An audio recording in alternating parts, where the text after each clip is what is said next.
साक्षात परमात्मा हो। ये तो प्रभु के चरित्र हैं, एक प्रकार से नहीं अनेक प्रकार से, एक परम विचित्र एक का, जहाँ ज्ञानियों का ज्ञान काम नहीं करता।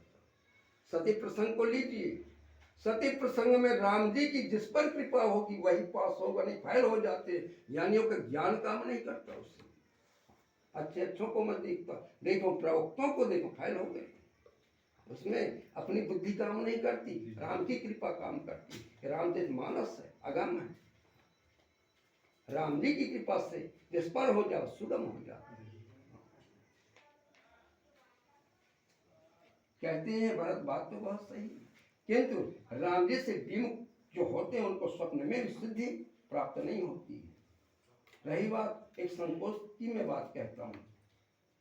वशिष्ठ जी कहते हैं भरत एक तो उपाय है, मेरे सोच में जैसी मेरी सोच है उस प्रकार से मैं सामने रखता हूँ। सकचौतात कहते के वाता आराधता जय बुझसर बस जाता। हेतात मैं एक बात कहने में सच चाहता हूँ, बुद्धिमान लोग यदि सर्वस्व जाता है तो उसकी रक्षा के लिए आधे को छोड़ देते हैं तो आधा तो रहता है। एक बुद्धिमानों की जहां तक बात है, यदि ऐसा लग रहा हमारा सब कुछ जा रहा है किंतु आधे की रक्षा हो रही है तो आधे को छोड़ देते हैं, आधा तो बचा।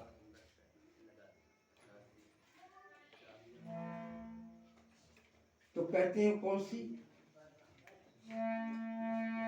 तुम कानन गवने दो भाई फिर लखन सीय रघुराई। है भरत, तुम और शत्रुघ्न उनकी जगह पर वन के लिए तैयार हो जाओ और राम लक्ष्मण और जानकी को अवध ले जाए। तो बहुत सुंदर बात होगी, है ना।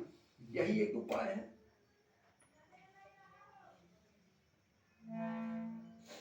इनको तो बड़ा अच्छा लगा।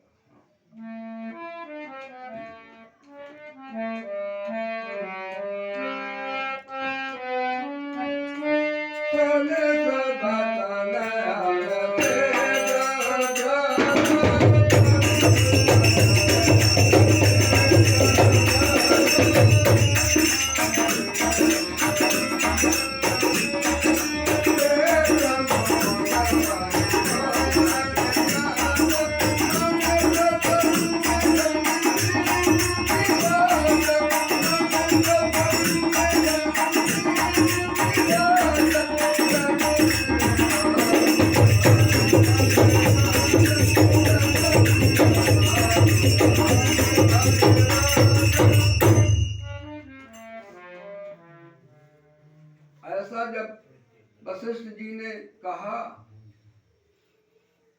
ते सुंदर वचन सुनकर के दोनों भाई कौन, भरत और शत्रुघ्न हर्षित हो जाते हैं। उनके सारे अंग परमानंद से परिपूर्ण हो जाते हैं। कई प्रकार के आनंद, एक इधर परमानंद की बात आई। हाँ, ऐसा इनको लगा कि उनके मन प्रसन्न तो हो ही गए हैं, शरीर में तेज सुशोभित हो गया है, मानो राजा जिंदा हो गए हों।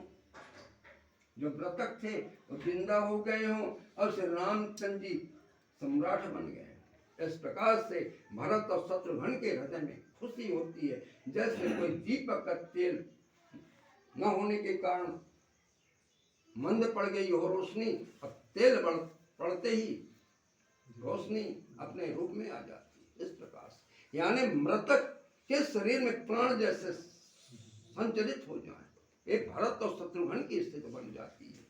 अब फिर कहाँ कुल गुरु वशिष्ठ जी के शब्द कौन टाल सकता है ना। खुशी हो जाती। इनको ये लगा कि बात तो बिल्कुल ठीक है, सिद्ध हो गई मतलब।